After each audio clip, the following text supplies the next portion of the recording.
মুসলমান বন্ধুরা, আমার দিলের কান দিয়া কথাগুলো বুঝবেন। আল্লাহর রাসূল সাল্লাল্লাহু আলাইহি ওয়াসাল্লামকে মানা তো শুধু এই নয় যে নামাজ পড়লাম, নামাজের ক্ষেত্রে নবীজি পয়গম্বরকে মানলাম, অন্য ক্ষেত্রে নয়। ও মুসলমান ভাইয়েরা আমার, যখন থেকে পৃথিবীর মানুষ, দুনিয়ার মানুষ আল্লাহর পয়গম্বর সাল্লাল্লাহু আলাইহি ওয়াসাল্লামের অনুসরণ অনুকরণ করা থেকে বিমুখ হয়ে গিয়েছে, আল্লাহ তাআলা এই জমিনের মধ্যে ততই আযাব আর গজব নাজিল করতেছেন। ঘরের ভিতরে সুন্নত জিন্দা নেই, নিজের বডির মধ্যেও সুন্নত জিন্দা নেই, কাজে কর্মের মধ্যেও সুন্নত জিন্দা নেই, লেনদেনের মধ্যে পয়গম্বরের মতাদর্শ তথা সুন্নত জিন্দা নেই। যার কারণে কোনো অবস্থাতেই মানুষ শান্তি পায় না, শান্তি পায় না। ঘরেও শান্তি নেই, বাড়িতেও শান্তি নেই, কাজেও শান্তি নেই, কাজকর্মের মধ্যে ব্যবসা বাণিজ্যের মধ্যেও খায়ের বরকত থাকে না। ও মুসলমান, এই খায়ের বরকত দিন দিন উঠে যাওয়ার পিছনের কারণ হলো একটাই, আপনার আমার কাছ থেকে পয়গম্বরের সুন্নতকে বিদায় দেওয়া। যেদিন সুন্নাহ আদর্শকে আমি গ্রহণ করে আমার ঘরের ভিতরে, আমার কাজে কর্মে, আমার লেনদেনে, সব ক্ষেত্রে যখন নবীজির সুন্নতগুলোকে আমি ধরে রাখতে পারবো, তখনই আমার দ্বারা দেখবেন কাজকর্ম করলে, ব্যবসা বাণিজ্য করলে, চাকরি করলে, বেতন অল্প হলেও পরেও টাকা মুনাফা অর্জন অল্পও যদি হয়, এটার মধ্যে আল্লাহ তাআলার খায়ের এবং বরকত থাকবেন। তো বরকত তো এটা সাধারণ কোনো বিষয় না, বরকত তো অনেক বড় একটা সাবজেক্ট। আপনার কোটি টাকা কামাইলেন, অথচ বরকত নেই, বলেন তো এই কোটি টাকার মানে তো কোনো কিছুই নেই। সাধারণত দেখেন অনেক মানুষ অল্প টাকা মুনাফা পায়, ব্যবসা করে, চাকরি করে, অল্প টাকা লাভ করে পায়, ৮-১০ হাজার টাকা, এটা দিয়ে তার সংসার সুন্দর এবং সুষ্ঠুভাবে চলতেছে। আবার কিছু মানুষ আছে দেখা গেছে যে মাসে লক্ষ টাকা ইনকাম করতেছে, অথচ এই লক্ষ টাকা ইনকামের মধ্যে কোনো খায়ের বরকত নাই, আর দুনিয়ার জিল্লতি তো এটার মধ্যে রয়েই গেছে। অপমান অপদস্থ দুনিয়ার জিল্লতি, আপনি মৃত্যুর আগে কোনো অবস্থাতে একবার না একবার হইলেও এটার ভোগান্তি ভুগে যেতে হবে। এর বাস্তব প্রমাণ আমাদের দেশের মধ্যে বর্তমান চলমান পরিস্থিতির মধ্যে বোঝা যাইতেছে।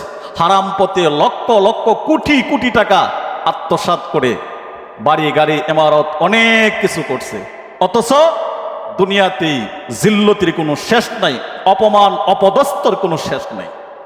এখান থেকে আমাদের ইবরত হাসিল করতে হবে, শিক্ষা গ্রহণ করতে হবে যে দুনিয়ার পিছনে যে আমি আপনি দৌড়াইতেছি, এটা ঠিক আছে, দৌড়ানো দরকার ছিল, আমার দরকার, কিন্তু এতটা উন্মাদ আর মাতাল হওয়া যাবে না যে দুনিয়ার পিছনে দৌড়তে দৌড়তে আমি আখিরাত ভুলে যাব। মূল জিনিসটা যদি আমি ভুলে যাই, তাহলে এই দুনিয়াটাই আপনার আমার জন্য জাহান্নামের কারণ হয়ে যাবে, জাহান্নামের মাধ্যম হয়ে যাবে। দুনিয়া আমি হাসিল করব কেন? আল্লাহ তাআলা কোরআনের মধ্যে এই কথাই তো বলছেন, ফান্তাশিরু ফিল আরদ। আল্লাহ তাআলা বলেন যে বান্দা তুমি জমিনের মধ্যে রিজিক অনুসন্ধান করো। কখন? নামাজ পড়ে। আল্লাহ তাআলা বলতেছেন নামাজ আদায় করে জমিনের মধ্যে তুমি রিজিক অনুসন্ধান করো। কেন করবা? আল্লাহ তো প্রতিশ্রুতি করছেন, যারা নামাজ পড়ে, আমি আল্লাহর বিধিবিধান মানি তথা আমি আল্লাহর গোলামি করে, তাদের জিম্মাদারি আমি আল্লাহর কুদরতি হাতে নিয়ে নিই। সুবহানাল্লাহ, আমি আল্লাহর কুদরতি হাতে নিই, তাদের রিজিকের কোনো টেনশন নেই, তাদের অভাব অনটন নেই, সমস্ত জিম্মাদারি আমি মালিকের হাতে নিয়ে নিই। এটাই যদি আল্লাহর কথা হয়, তাহলে আল্লাহ আবার এখানে বলেন কেন এই কথা যে নামাজ পড়ো তারপর রিজিকের অনুসন্ধান করো? আল্লাহ তো আমাকে দিবেন, ওইটা আমি আবার রিজিকের অনুসন্ধান করতাম কেন? আমি শুধু নামাজই পড়ে যাব, আমি শুধু রোজাই রেখে যাব, আমি আল্লাহর গোলামি পালন করব, তো আমি আবার রিজিকের জন্য কেন আমি জমিনের মধ্যে যাব তালাশ করব? একটা প্রশ্ন জাগে না? এটার মীমাংসা হলো মুফাসসিরিনে কেরামগণ উল্লেখ করেন যে আমি যে আল্লাহ তাআলা নির্দেশ করেছেন আমাকে, তুমি নামাজ শেষ করে জমিনের মধ্যে কি করো? রিজিক অনুসন্ধান করো। তো এখানে দেখেন, আমি রিজিক অনুসন্ধান করব কেন? আমাদের মূল এই জায়গায় সমস্যা, যার কারণে অভাব ছাড়ে না। টাকা 50,000 লাখ টাকা মাসে ইনকাম করার পরেও তখন এটার মধ্যে খায়ের বরকত থাকে না।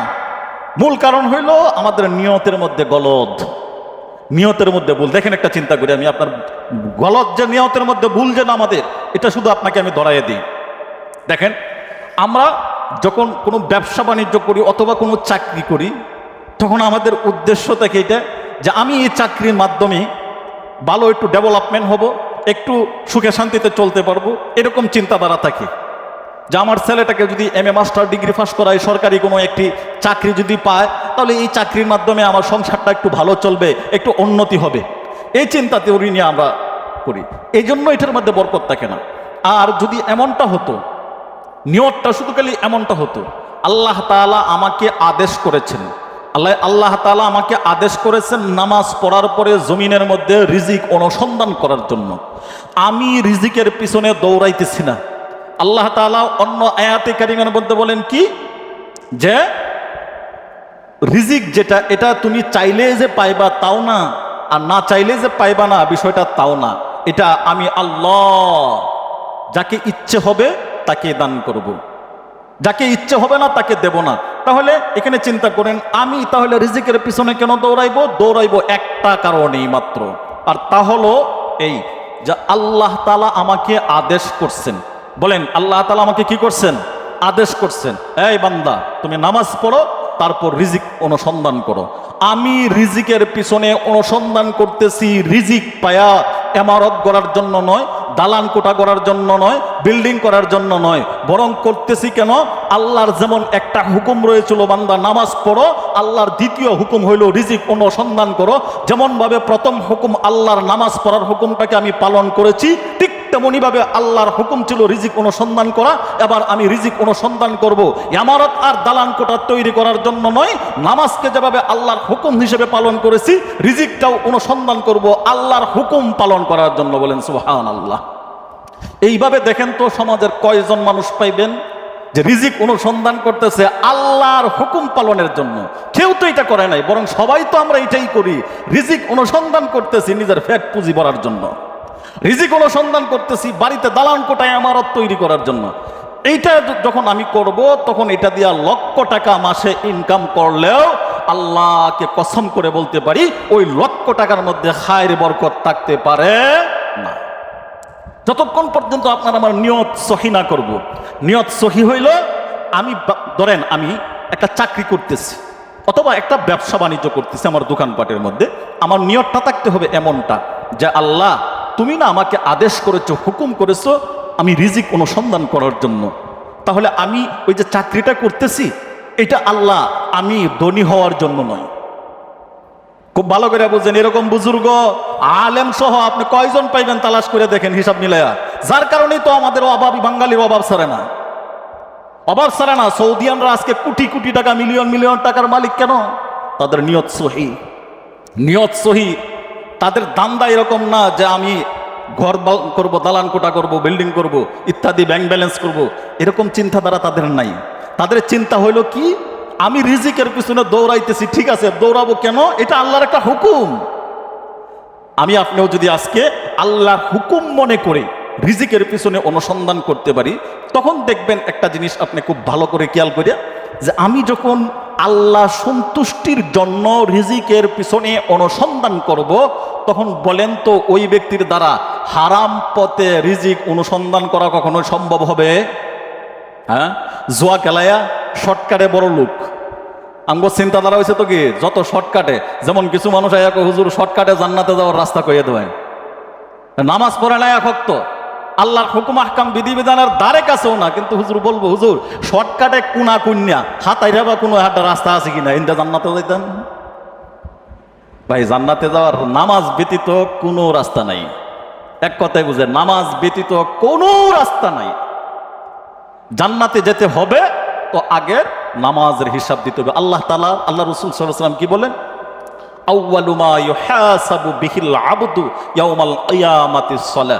পয়গম্বর আলাইহিস সালাম বলেন, উম্মত কিয়ামতের ময়দানে মাহশরে সর্বাগ্রে সর্বপ্রথম তোমার যে হিসাবটা নেওয়া হবে, পয়গম্বর আলাইহিস সালাম বলেন তোমার সর্বপ্রথম নামাজের হিসাব নেওয়া হবে। বলেন সুবহানাল্লাহ। নামাজের হিসাব নেওয়া হবে। পয়গম্বর বলে তোমার নামাজের হিসাবটা যদি ঠিক থাকে তাহলে অন্য হিসাবগুলো প্রাসঙ্গিক ধারাবাহিকভাবে আসবে। নামাজের হিসাব যদি ঠিক না থাকে অন্য হিসাব কোনো প্রসঙ্গ টানবেই না আল্লাহ, এগুলো আনার কোনো প্রশ্নই উঠবে না। দোস্ত মুহতারাম হাজিরিন, তাহলে আমার কথা হলো এটাই, আল্লাহ তাআলা যদি ময়দানে মাহশরে সর্বগ্রে নামাজের হিসাব নেয়, আর আমি আপনি যদি চিন্তা করি সেই নামাজ না পড়ে কোনা হাতাইরা রাস্তা দিয়া জান্নাতে চলে যাব, এটা বুকার স্বর্গে বাস করা ছাড়া আর বিকল্প কোনো কিছুই না। জান্নাতে যেতে চাই তো সকলেই নামাজ পড়তে হবে, সকলেই নামাজ পড়তে হবে। আপনার ঘুরেকারে একটা গাছ থাকে, একটা গাছের যেমন শত শত শিকড় থাকতে পারে, হাজারো শিকড় থাকতে পারে, কিন্তু এই শিকড়গুলো মূল গাছ নয়। মূল গাছ হলো যে মেন মেরুদণ্ড, এই মেরুদণ্ডর সঙ্গে শাখা প্রশাখা হলো তার ডালপালা, শিকড়গুলো। শিকড়গুলো থেকে সে মাটি, অক্সিজেন মাটি থেকে তার অক্সিজেন এই শিকড়ের মাধ্যমে গাছের মধ্যে নিতে থাকে, আর গাছটা তিলে তিলে বড় হতে থাকে এবং এই গাছ থেকে ফল ফলাদি তার মালিককে দিতে পারে, সংগ্রহ করে দিতে পারে। ঠিক তেমনিভাবে সব কিছুর মূল ফাউন্ডেশন হলো নামাজ। নামাজ নামাজ নামাজ হলো মূল গাছ। যদি এই গাছ আপনার ঠিক থাকে, এই গাছের সঙ্গে দান খয়রাত আসবে, এই গাছের সঙ্গে সমস্ত আমলগুলো শিকড় হিসাবে জয়েন থাকবে। যদি নামাজ ঠিক থাকে, সমস্ত আমলগুলো ঠিক থাকবে। যেমন মূল ফাউন্ডেশন হইল গাছের মূল মেরুদণ্ড, এই মেরুদণ্ড যদি ঠিক না থাকে, শাখা তো ডাল শিকড় তো থাকার কোনো প্রশ্নই আসে না। ঠিক তেমনিভাবে একজন মানুষের যদি নামাজ ঠিক না থাকে, ওই ব্যক্তির অন্য কোনো আমলের কোনো কাজে আসবে না, কোনো ওইগুলোর হিসাবে আসবেই না। কারণ কেন? ওই আমলগুলোর শিকড়ের জয়ন্ত মূল মেরুদণ্ডের সঙ্গে কানেকশন নাই। আর কিভাবে বুঝাইবো আপনাদেরকে বলেন? আর কিভাবে বুঝাইবো? শর্টকাটে জান্নাতে যাওয়ার রাস্তা নাই। শর্টকাটে জান্নাতে যাওয়ার রাস্তা কোনো নাই। যদি যেতে হয় জান্নাতে, তাহলে নামাজ ছাড়া আর কোনো বিকল্প রাস্তা নাই। আগে নামাজ, তারপরে অন্য কিছু। পয়গম্বর আলাইহিস সালাতু ওয়াস সালাম দোস্ত মৃত্যুর আগ মুহূর্ত পর্যন্ত উম্মতের জন্য কাঁদছেন একটাই, নামাজ নামাজ নামাজ। পয়গম্বর বললেন, আমার উম্মতেরা নামাজ ছাইরো না। যদি নামাজ ছেড়ে দাও, তুমি মুসলমান থাকতে পারো না। নামাজ ছেড়ে দাও, তোমার জন্য জান্নাতের দরজাগুলো বন্ধ হয়ে যাবে। চিরদিনের জন্য জান্নাতের দরজা তোমার জন্য তালা লাগিয়ে যাইবে। এজন্য আপনাদের পায়ে হাত রেখে বলবো, আপনি যদি মুসলমান নিজেকে দাবি করে থাকেন, আপনি যদি নিজেকে পরহেজগার দাবি করে থাকেন, এক আল্লাহর প্রতি আস্থা এবং বিশ্বাস থেকে থাকেন, পয়গম্বর নবীজির উপর যদি আস্থা এবং বিশ্বাস আর মহব্বত আর ভালোবাসা বিন্দু জাররা পরিমাণও যদি আপনার অন্তরের মধ্যে থেকে থাকে, দোস্ত আমি পয়গম্বরের একজন ওয়ারিস হিসাবে আপনার পায়ে হাত রেখে অনুরোধ করে এই কথাটাই বলবো, দোস্ত আপনার পয়গম্বর কিন্তু একদিনও নামাজ ছাড়েন নাই। আপনার পয়গম্বর কিন্তু নামাজ এক ওয়াক্ত কাজা করেন নাই। আপনার পয়গম্বর কিন্তু কোনোদিন মিথ্যা কথা বলেন নাই। আপনার পয়গম্বর কিন্তু কোনোদিন অন্যের মাল আত্মসাৎ করেন নাই। আপনার পয়গম্বর অন্যকে আঘাত দিয়া কখনো ছোট করে কথা বলেন নাই। তো আপনার এই করণটা আপনাকেও হইতে হবে। এই কথাটাই আল্লাহ তাআলা কোরআনের মধ্যে বলেন, উল ইন কুনতুম তুহিব্বুনাল্লাহ, হে রাসূল যদি আমাকে কেউ মহব্বত করতে চায়, আমি আল্লাহকে কেউ পেতে চায়, তাহলে ইন কুনতুম তুহিব্বুনাল্লাহ, তাহলে বলেন ফাত্তাবিউনি। আল্লাহ তাআলা কোরআনের মধ্যে বলতেছেন ফাত্তাবিউনি। পয়গম্বর বলে দেন আপনার উম্মতদেরকে যেন সে আপনি পয়গম্বরকে অনুকরণ করে। বলেন সুবহানাল্লাহ। পয়গম্বরকে অনুসরণ করতে চাইলে কিভাবে করতে হবে? তাহলে আমার মতাদর্শ হলো নিজের মতের উপরে আমি চলা যাবে না, নিজের মতের উপরে চলা যাবে না। একটা কথাই ধরেন, আপনার মাথার চুলটা কাটতে চাইতেছেন, কথায় মাথার চুল কাটতে চাইতেছেন, এই মাথার চুলটা কাটাটা তখন আপনার কি করা যাবে না, আপনার নিজের মতাদর্শের মাধ্যমে, ব্যক্তিগত কোনো মতাদর্শের মাধ্যমে এটা কাটা যাবে না। ইসলাম কি জিনিস কত সহজ করে দিছে, আর না বুঝলে তো আমাদের জন্য বিশাল কঠিন আর বোঝা। খুব ভালো করে কথাগুলো বুঝবেন। ইসলামের মানে কি? আপনি কালিমা পড়লেন, কালিমার মানে কি, মূল মিনিংস কি, এটাই আমরা বুঝি না। যদি বুঝতাম তাহলে একটা মানুষ কখনো সে গুনাহের কাছে দাবিত হইতে পারে না। কালিমার মূল মিনিংস হলো এটাই, আল্লাহ হুকুম ব্যতীত অন্য কোনো কাজ করব না। লা ইলাহা ইল্লাল্লাহর মূল মানে হলো আল্লাহর হুকুম ব্যতীত অন্য কোনো ইলাহার হুকুম মানব না। দ্বিতীয় কথা হলো মুহাম্মাদুর রাসূলুল্লাহ এবং নবীজি মুহাম্মদ সাল্লাল্লাহু আলাইহি সাল্লামকে পয়গম্বর হিসেবে, নবী হিসেবে মেনে নিলাম। খুব ভালো করে দেখেন, এই দুইটা সাবজেক্ট, একটা হলো আল্লাহর হুকুম, এটা তো প্রাথমিক অবস্থায়, এর বাহিরে যদি করি তাহলে আমি আর ইমানদার থাকতে পারবো না। এর বাহিরে যদি করি এর ইমানদার থাকতে পারবো না। দ্বিতীয় কথা হলো মুহাম্মদ সাল্লাল্লাহু আলাইহি সাল্লাম তিনি যা করছেন, তিনি যা মানছেন, তিনি যা ছেড়ে দিয়েছেন, বর্জন করেছেন, আমাকেও তা করতে হবে, তা মানতে হবে। যেগুলো ছেড়ে দিয়েছেন এগুলো আমাকেও বর্জন করে দিতে হবে। এখন দেখেন তো, চুল কাটা থেকে নিয়ে শুরু করে প্রস্রাব, ঘুমের ঘরে, একবারে রাষ্ট্র পরিচালনা সহ A to Z ইসলাম আমাদেরকে শিক্ষা দেয় কি দেয় না? কথা বলেন না কেন? দেয় কি দেয় না? একবারে আপনার বেডরুম থেকে নিয়ে শুরু করে একবারে সংসদ ভবন পর্যন্ত এমন কোনো সেক্টর নাই, এমন কোনো জায়গা নাই যেই জায়গার মধ্যে ইসলাম আমাদেরকে কোনো শিক্ষা দেন নাই, ইসলামের কোনো কারিকুলাম নাই, এমন কোনো একটা সেক্টর আপনি পাইবেন না। হ্যাঁ, আমি মানতে পারতেছি না, সেটা আমার ব্যর্থতা। আমি বুঝতেছি না, সেটা আমার ব্যর্থতা। আমি জানি না, বুঝি না, বুঝলেও গাদ্দারি করে আমি মানি না, এটা আমার ব্যর্থতা। কিন্তু ইসলাম প্রত্যেকটা জায়গাতে, আল্লাহর কোরআনের বাণী প্রত্যেকটা জায়গাতেই ব্যবহারের জন্য আল্লাহ তাআলা হুকুম দিয়া দিচ্ছেন, আল্লাহ তাআলা সেটিং করে রাইখা দিচ্ছেন আপনি কোন জায়গায় কিভাবে চলবেন। দেখেন, আপনার বেডরুমের মধ্যে আপনার স্ত্রীর সঙ্গে কিভাবে আপনি থাকবেন, এটাও কোরআনের আয়াতের মধ্যে আল্লাহ তাআলা অবতীর্ণ করে দিচ্ছেন। আপনি খেতে খামারে কাজ করবেন, ব্যবসা বাণিজ্য করবেন, চাকরি করবেন, মানুষের সঙ্গে লেনদেন করবেন, এই টোটাল বিষয়গুলো কোরআন সুন্নাহর মধ্যে আল্লাহ তাআলা বাইন্ডিং করে প্যাকেটিং করে দিয়ে দিচ্ছেন। ঠিক তেমনিভাবে আপনি একজন রাষ্ট্রনায়ক হবেন, আপনি দেশ পরিচালনা করবেন, রাষ্ট্র পরিচালনা করবেন, সেই ক্ষেত্রেও রাষ্ট্র কিভাবে পরিচালনা করবেন এটা আপনার ব্যক্তিগত মতাদর্শ দিয়া করলে হবে না। যদি আপনার ব্যক্তিগত মতাদর্শ দিয়া করেন তাহলে কিছুদিন বুক করতে পারেন, বাট পরিশেষে ফলাফল আপনার লাঞ্ছনা আর বঞ্চনা, আপনার গলায় জুতার মালা ছাড়া আর কোনো উপায় থাকবে না, যার বাস্তব প্রমাণ এখন কিন্তু পাওয়া যাইতেছে না। কথা বলেন, পাওয়া যাইতেছে না এখন বাস্তব? হ্যাঁ, এটার দ্বারা আমাদের শিক্ষা নিতে হবে, ক্ষমতা চিরস্থায়ী নয়, ক্ষমতা চিরস্থায়ী নয়। আপনারা আজকে আছেন, এটাকে অপব্যবহার করবেন, একজনকে গালি দিবেন, তার উপরে আঘাত করবেন, মনে রাখবেন আজকে তাকে গালি দিতেছেন, এই গালিটা একটা সময় সুদে আসলে আপনার জন্য বোমা হয়ে দাঁড়াইবে, তখন আপনি কিছু বলতেও পারবেন না, করতেও পারবেন না। খুব দুঃখ লাগে, গতকালকে একজন আমাদের দেশের একজন মন্ত্রী দেখলাম, তিনি ক্ষমতা হারানোর কারণে ওই শ্রীলঙ্কার মতো উলঙ্গ করে, শুধু খালি জাঙ্গালা ফুটে রয়েছে, উলঙ্গ করে ছাত্ররা ফিটাইতেছে। এর চাইতে লজ্জার আর কি হইতে পারে? এজন্য আপনাদেরকে কেউ এটা রাজনৈতিক আলোচনা হিসাবে নেবেন না, আমি আপনার এটা রাজনৈতিক আলোচনা হিসাবে বলতেছি না।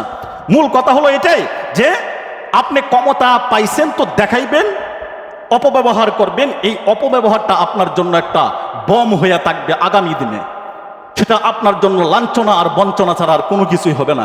এজন্য আমাদের এখান থেকে ইবরত হাসিল করার দরকার, শিক্ষা নেওয়া দরকার। যদি একটা মানুষ আজকে দেখেন আমাদের ভুল হওয়ার কারণেই কিন্তু এই অপমান ও অপদস্থ মাথা পেতে মেনে নিতে হয়, করার কোনো কিছু নাই। যদি যেই মানুষটা আজকে জাতীয় সংসদ ভবনের একজন এমপি হয়, ইউনিয়ন পরিষদের একজন চেয়ারম্যান হয়, যে মানুষটা একজন ওয়ার্ডের মেম্বার হয়, যে মানুষটা একজন মন্ত্রীর পদ পায়, অর্থাৎ যে কোনো একটি পদ পায়, এই লোকটার ভিতরে যদি আল্লাহ এবং আল্লাহর পয়গম্বরের, আল্লাহর হুকুম, আল্লাহর রসুলের সুন্নাহ আদর্শটা যদি তার মধ্যে থাকতো, তাহলে এই ব্যক্তি কখনো দেশের সম্পদ আত্মসাৎ করা তার পক্ষে সম্ভব ছিল না। কথা বলেন ঠিক কিনা? কোনো সময় ছিল না। যখনই সে দেশের সম্পদ, এক একটা মানুষের, একজন ব্যক্তির তো দেখলাম এক কাওরান বাজারের মধ্যে প্রায় 1.5 কোটি টাকা দৈনিক চাঁদা করত। নাউজুবিল্লাহ বলেন, 1.5 কোটি টাকা চাঁদা। কি মনে করছেন দেশের সম্পদ লুণ্ঠন করে আত্মসাৎ করে খাইবেন আর আপনি হজম করে দেবেন? এইভাবে অসম্ভব, হবে না। হ্যাঁ, আপনার দ্বারা এরকম অপমানিত আর লাঞ্ছিত হতে হতো না যদি আপনার মধ্যে রসুলের সুন্নাহ আদর্শটা থাকতো। আমি আপনাদেরকে এই জিনিসটাই বোঝাইতে চাইতেছি, শুধু রাষ্ট্র করে কেন, আপনার ফ্যামিলি থেকে নিয়ে শুরু করে একবারে রাষ্ট্র পর্যন্ত প্রত্যেকটা জায়গায় যখন আমার ভিতরে পয়গম্বরের সুন্নাহ আদর্শগুলোকে সেটিং করব, তখন আমি হারাম কাজে লিপ্ত হওয়া আমার পক্ষে সম্ভব হবে না। যখনই কোনো হারাম কাজে আমি লিপ্ত হইতে চাইব, তখনই আমার ওই যে বিবেক নামক আদালত আমাকে বাধা দিবে, মাঝখানে দেয়াল হয়ে দাঁড়াইবে, পার্টিশন হয়ে দাঁড়াইবে। কিন্তু আজকে আপনার আমার মধ্যে রসুলের সুন্নাহ আদর্শগুলোকে গড়তে কি নিজের প্রত্যেকটা জায়গা থেকে ধাক্কা দিয়ে বের করে দিয়েছি বিদায় আজকে মানুষ যত দিন গণাইতেছে, যত দিন যাইতেছে, তত মানুষগুলো যেন কুকুরের চাইতেও আরো নিকৃষ্ট প্রাণী হিসেবে রূপান্তরিত হইতেছে। আর মানুষ পদে পদে অপমানিত, লাঞ্ছিত, বঞ্চিত, নির্যাতিত হইতেছে। হ্যাঁ, আমি আরেকটা কথা আপনাকে বলে রাখি, যেটা না বললে নয়, যেহেতু ওই কথাটা আসছে, এই কথার প্রসঙ্গেই বলতেছি। আপনার বুখারী শরীফের হাদিসের বাংলা সরল তর্জমা হইল এরকমটাই। পয়গম্বর আলাইহিস সালাতু ওয়াস সালাম বলেন, তুমি যেমন হইবা তোমার রাষ্ট্রনায়ক তেমন হইব। তুমি যেমন হইবা, জনগণ যেমন হবে, তোমার রাষ্ট্রনায়কটা তেমনই হবে। আজকে দেখেন তো আমাদের জনগণের অবস্থা কি? তাকালি হেরারে 200 লাভ আছে। হেরারে 200 লাভ আছে, দায়ী করে লাভ আছে। আমাদের জনগণের অবস্থা কি? আপনার এই বালিজুরি গ্রামের মধ্যে 100 ফ্যামিলির মধ্যে মাত্র হাতে গোনা 5টা ফ্যামিলির মানুষ নামাজ পড়ে, 95টাই নামাজ পড়ে না। আপনার জন্য কি মুহাম্মদ সাল্লাল্লাহু আলাইহি সাল্লাম নিজে উঠে আপনার সরকার হইব? কিভাবে আশা করেন আপনি?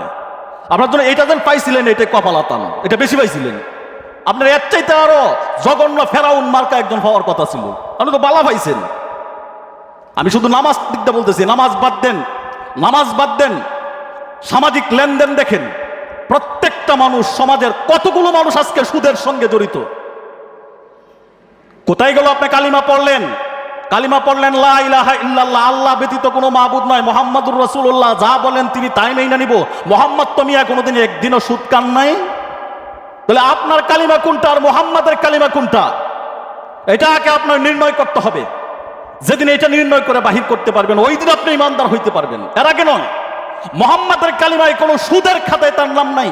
আপনার কালিমা পড়ার পরও ওই কালিমায় আপনার সুদের খাতায় নাম উঠে, তাহলে আপনার কালিমার মুহাম্মাদের কালিমার মধ্যে পার্থক্য কোথায় রাখলেন?